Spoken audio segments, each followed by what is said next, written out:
The weekend is officially here. Here we go, guys. 3, 2, 1, roll the Welcome to our block party.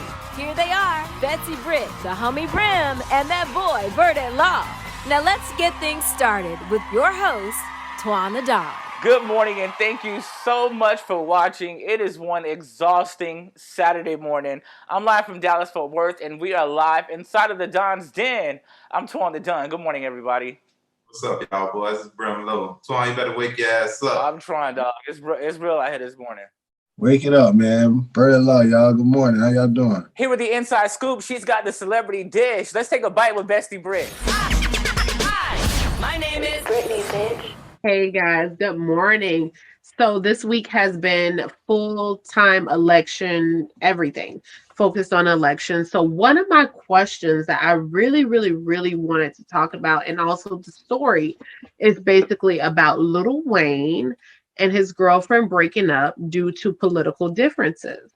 So, it's really weird. He says they broke up due to it. She says they broke up, but they both keep blaming each other. My question is, would you break up with someone over their political views? Yeah, I break up with your ass. He said, yeah. I think she did the right thing. She should have dumped him. But the story basically says that it's so many stories. He says that she broke up with him, but then there's also stories that she says he broke up with her due to her being a Biden supporter. Of course, he came out earlier last week and this week supporting Trump. So It depends. For me, it would depend. In this case, it's Lil Wayne. He's not attractive to me. He's not fine at all. So, I mean, there's already a disagreement. There's already a disadvantage. But I don't know. Like, if my significant other was a Trump supporter, I really do not know how I would feel. But if my significant other is doing what they're supposed to do, I don't give a damn what they think about Trump. But that's just either here nor there. But Yeah, that's how I feel too at the end of the day. I don't really care who you vote for. I mean, you could tell me you're going to vote for the Democrat all day, but it's just going to be you in that box. So, I mean, you ain't got to always align with everything that your partner got going on. You just got to respect each other and, at least talk about it and, get your feelings out about it and not break up. But if that's what y'all wanted to do, then that's cool. Well, Bert said, yeah, for certain. yeah, because think about it. That don't sound retarded, though. It's like you in the house being retarded. Did Trump get 70 million yet? I don't think he got the 70 million. I think Biden got over the 70 million, though. But I'm just saying, if you got less than 70 million, saying this man, I don't know. I'm just saying, bro. I think that's a retarded act. It's just too much. It's enough to make me want to cry. Me, no, I ain't gonna cry about I wouldn't break up with you.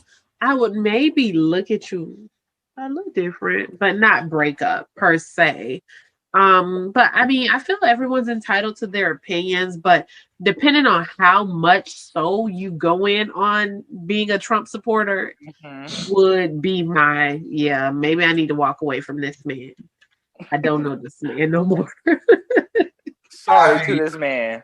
Yeah. If you are racist or something, like if you racist or something like that, I can. One card comes out a little more, right? Yeah. Yeah. Just supporting somebody. Lil Wayne rich, so a lot of rich people say they support Trump. Yeah, because of the tax break. What do you guys think?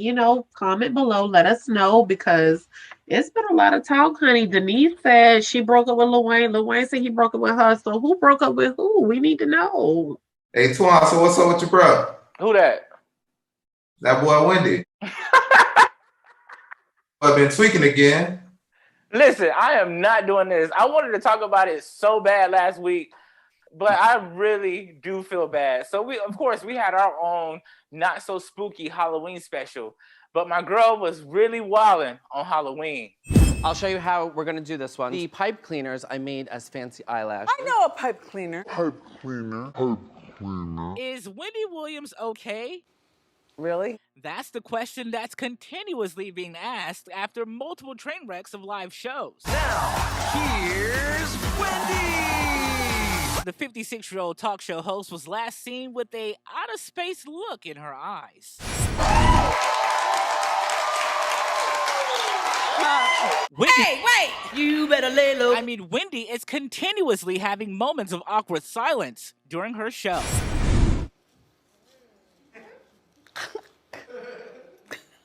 And weirdly so, she seemed obsessed with her shoe cam music.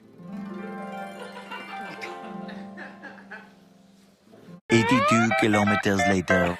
Hit it again. Forget him. Forget him. Go.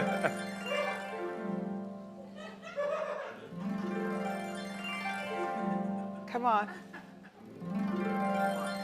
Move his feet. Move his feet. Now, if you know Wendy, she's been forthcoming about her health issues.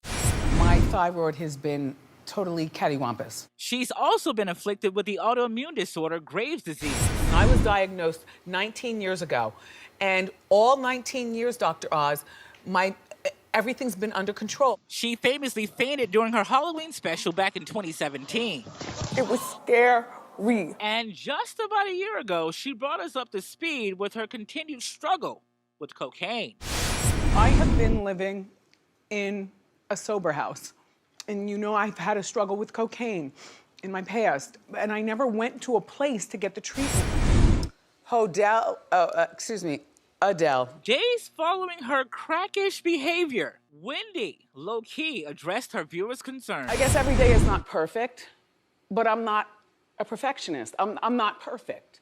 It is not easy. You're a tough crowd. But here's where the plot thickens. I'm just not ready for all of this. It's just... An inside source says Wendy is crumbling due to her divorce and... See, this story to me is fascinating. She's about to face legal action, allegedly, for making a pass at her former DJ, DJ Booth. And all of a sudden my cell phone rings and it's DJ Booth. Asking me out for dinner, allegedly. All of this is allegedly. Okay. But Even the biggest Wendy Williams show fan has absolutely no idea what's going on. Dawn is here. Yes! I guess we'll all just have to wait and see. Okay, it's time for Reality Rewind. Hit it. I don't know, y'all. It's bad. I really do think that she's either self-medicating or back on that cocaine. It's really sad. It is really sad. And it makes me think because she has a lot of people surrounding her, a lot of people that she works with. And, you know, oftentimes when you have a job like that, you become more than just coworkers. So everybody that works at Wendy has been there for the past 12, 13 years. So they're all like family now. So it makes me think if you had a friend or a close loved one and you saw their life spiraling out of control, would you step in and help them if you could? What would you? I mean, you exhaust out all avenues and then you go from there. If they choose to not. Absolutely. It's just it's just sad all the way around because, I mean, if you leave it up to the internet never makes anybody themselves fully accountable for what they've done. Like Wendy's a grown woman. She's 56 years old. So I can't sit here and blame her producer because at the end of the day, she's grown. He has a job to do. So his job is to tell her what the fuck is going on in her ear, whether she high or drunk or not. So he's doing his job. So I really can't fault him, but people are saying that she's got to get, better people around her. But, again, it's just one of those things where she's just trying to be the big bad wolf on campus. She literally just got divorced from her husband of 27 years. That's just not nothing that you just over with the next day and come back live on TV like everything is fine. So even that's a front. But I don't know. She needs help. I really, honestly, truly do believe that she is heavily medicated. If it's cocaine, that's what it is. But she needs help. But listen, if you're watching and you have a friend and you see it happening, I think you should step up and say, hey, bro, you slipping or, and I don't want to get too deep into detail, but if it's weed, do your thing. Like, I think any and everybody have not smoked weed before, smokes weed, or at least tried it. But when it comes to those other hard drugs, y'all can never in your life get me to try any of it. That's just my personal preference. But I don't support crackheads. My name is Malcolm Tate from Memphis, Tennessee. I live 4832 Craigmont. I'm a student at Craigmont. I'm a student at Northside. I'm a student at Humes. I'm a student at Clarence School. My phone number is 2722117, area code 901. My name is Malcolm Tate. I'm a soccer and ice hockey player, and I'm a student at Southwestern. My mama name is Geraldine Tate. and I'm original from Birmingham, Alabama. Look down a little bit. Birmingham? Birmingham, Alabama. Look down more a little bit, please. Birmingham, Alabama, and I work for a living. Okay. What kind of work do you do? I'm an engineer and accountant, and I wash cars, and I cut grass, and I'm available. I don't even support those women that be smoking too much and look like the weed done smoked their ass. We fucked up at Leo's, man. She don't want no trouble. She tripping on. Listen, I am not doing this. Before we go any further in today's show, last week while we were live, we actually got some sad news, but we couldn't talk about it because we were live. Yeah, of course. It's one of those things where I think we're all up in age now where we can kind of relate to what's really going on. So the legendary Bishop Rance Allen, I'm super familiar with him from the song Something About the Name Jesus, but he passed away last week after complications from back surgery. The late and beloved Bishop Rance Allen. He was the senior pastor at the New Bethel Church of God in Christ in Toledo, Ohio, since its establishment in 1985. Allen, born in 1948 in Monroe, Michigan. At the age of 5, he began his preaching ministry, and by the age of 9, he was preaching throughout Michigan, Ohio, and Pennsylvania. He was licensed to preach at age 12. In 1978, he was ordained an elder and served more than 6.5 years as associate pastor in Monroe, Michigan. Bishop Allen and his brothers Thomas and Steve Allen formed the Rance Allen Group in 1969. We were born and raised in the church, and we wanted to play music. Of course, Thomas says they did things their way. We wanted it to be funky, though. And it was that style that earned Allen 5 Grammy nominations. My brother actually was a superstar. He became a superstar, so me and my brother Tom, we would become as supporting actors. Both brothers say they never minded not one bit. Bishop Allen's voice was unmatched. I don't know of anybody that can sing like my brother, because his voice was just God-given. The world grew to honor Allen's talent as he traveled the world to sing. The world also grew to honor his voice, making him a gospel legend. He's been there for me in times when I just needed a father, somebody to steer me in the right direction. He and Mother Allen they mean the world to me. And you're talking about somebody that can preach? His family says it was his humility and class that touched people from all walks of life. Bishop Rance Allen was 71. Definitely our thoughts and prayers are with his family and friends. Absolutely. So sad to hear. Bert's Bizarre Story of the Week. What it is, Bert? So this week we're going to talk about Kenneth Walker, and who's Breonna Taylor's boyfriend. We're going to speak about the officer Jonathan Mattingly. He's filing a civil lawsuit in regards to emotional distress, mental anguish, and battery and assault against Kenneth Walker in regards to the raid they did on his home that ended up killing Breonna Taylor. I think that's a little crazy. I want to speak a little on that, find out how you feel about that. To me, I know it's absolutely crazy. His lawyer actually spoke out earlier this week. The law's not on their side, the facts are not on their side, and the truths are not on their side. Frederick Moore, one of Kenneth Walker's attorneys, says Sergeant Jonathan Mattingly's countersuit against his client is just the latest attempt to deflect responsibility for the events that led to the shooting death of Breonna Taylor. How can you sue Kenneth when he was acting lawfully? Mattingly's attorney, Kent Wickers, stated in a countersuit that Walker's conduct in shooting Mattingly is outrageous, intolerable, and offends all accepted standards of decency and morality. In a statement, he added that Sergeant Mattingly should use the legal process to seek a remedy for the injuries that Walker has caused him. Walker maintains the police did not announce themselves when they executed a no-knock search warrant related to a drug case on Taylor's apartment back in March. He says he fired a single shot believing police were intruders. That shot allegedly hit Sergeant Mattingly in the thigh. But a portion of the Kentucky State Police ballistic report says it's inconclusive on who fired the shot that hit Mattingly. Walker spoke with CBS's Gayle King about the moment he fired his licensed gun. So you fire off a shot, In what direction? Well, I know I wasn't like aiming it straight ahead. It was like down towards the ground. You know, trying to just, scare him off. Sergeant Mattingly also spoke out and dismissed Walker's version of the events. He says Walker was not pointing his gun at the ground. I saw his gun. Our postures were the same, looking at each other when he fired that shot. Walker's legal team says Mattingly is attempting to further victimize and harass him. Yeah, I agree. I think they are.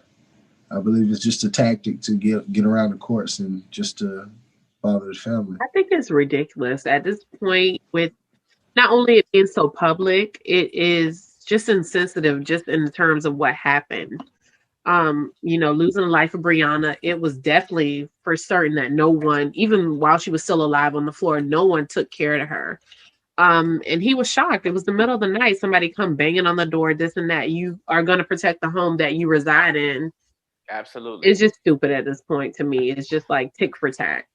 And Brittany, you say this all the time, and I just think that it's so true.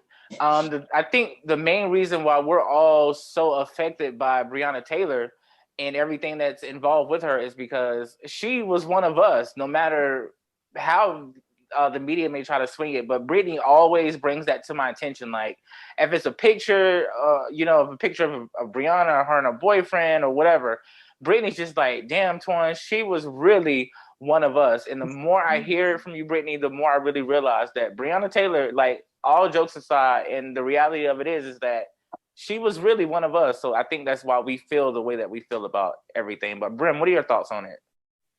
Ooh, boy, it's crazy, man. Yeah, it's just, like she said, one of them tactics is just, ruffle feathers and just keep jabbing at you and open up a wound that, that started to scab a little bit. You just keep opening that wound and opening that wound and opening that wound. Like, at some point, this got to be over. Like, the right thing got to happen. These people got to get charged. Exactly. People got to go to jail for their mistakes. I mean, we as Black people do it all the time. We go to jail all the time. We don't get slaps on the wrist and second chances and Burger King after we done shot 19 people in the church, and we don't get that. The right thing got to happen in these situations for society to be at least at peace. It's gonna keep being riots. It's gonna keep being these crazy situations until the right things start to happen. You better teach it, Pastor. Brim, you better say it. But listen, all jokes aside, this thing turning from election day to election week. So when I sit here this early Saturday morning and tell y'all that Brother Twan is exhausted, please do believe me. I am totally done. But before we go this morning, I like to do Twan's this or that every week. And last week on our Halloween special, it was by far one of the greatest responses that we've had since we've been doing the show. We were asking what was your favorite Soulja Boy interview? Was it him talking about Drake? The biggest rapper in the world. Or when Soulja Boy was talking about the home invasion at his house. I hop out, I start shooting. Bow, bow, bow, bow, bow. Shot the nigga. Bow, shot his ass. Bow, bow, bow, bow. That turned into a whole segment, and here we are still today talking about it. But before we go a little bit further, we gotta show some love to the people in the comments. Like, this is our 6th episode, and since the first episode, they've been in the comments just showing us a lot of love. So listen, oftentimes as we're talking, you'll probably see us drop our heads. That's just us reading your comments or just trying to get back to you. But back to this or that. This week, I want to know, who do you guys think was the real villain in A Thin Line Between Love and Hate? Darnell? Take your biscuit batter and your fucking burnt bacon and step the fuck off, Brandy? Or Brandy? I don't know who the hell Darnell or Brandy is. You don't know who Darnell or Brandy is? I think I saw like maybe once or twice, like a long time ago. Get out, Brian. Get out. Get out, Brian. You've never seen A Thin Line Between Love and Hate? Get out. Are you kidding me? You've never seen the movie? I've seen it at least like once or twice, a long time ago. I can't. I saw it. I'll fill you in, Fave. Don't worry about it. I'll let you know. I saw it. I just don't remember. Are you asking me, is Martin the villain or is Lady Mae from Winfield? Oh, okay. You talking about Lady Mae from Greenleaf? Yeah, better say Lady May. Okay, pearls and Yeah, Lady May. There you go, Lady May. Okay, Yeah. Lady May. Oh, well, damn it. Who do you think was the real villain, Martin or Lady May from Greenleaf? Damn it. Martin ain't out there kidnapping motherfuckers and trying to cut them up and stuff like that. So he ain't the villain. Maybe maybe his actions triggered that. But everybody responsible for their own actions and their own crazy. Exactly. So if you gonna be crazy, then you the villain. I'll rip. So okay, Brim low key saying Brandy was the villain. No, Brandy was just crazy. To me, Darnell was the villain because Darnell had all the women through the whole movie. So he knew what he was doing. He knew why he was doing it. And when he met Brandy, he met his goddamn match. We said we were gonna stop it when it happens. You're Mel bashing. Okay, sorry. No, you didn't say that. he's Y'all not. said that. I don't Sorry. think Guilty. Bert. Really? That's how you had your antennas on. Your antennas went off. I like that. Stop that. Yeah. I like that. Yeah. Okay, well, I feel like I just gotta make up for this because I feel like what I'm about to say is like law. Something better. It was definitely Darnell. Like Brandy was so honest. She said, "Don't play with my feelings. I've been through it. I need 100% from you. Either you in or you out. Don't tell me no lies." And guess what he did? Told the lies. All the Martin lies, pulled man. out the gun. He told Now all the him lies. tried to kill him and the girl. That wasn't her fault. She was pressured into That that. don't excuse nothing. You don't control and you don't own him though. At the end of the day, you told him what you want. He has to listen. If he doesn't listen, you leave. You don't threaten nobody. You don't get no gun. In the story, he was the victim. They were the villains. Stop this bitter ass response. Victim in a police report, but like don't really see him being a victim. This sounds easier said than done. Yeah, no. Now that I've grown up and I see how y'all do, baby, Brandy was. No, don't start that. She should have pressed charges. It's the way of life. Off rip.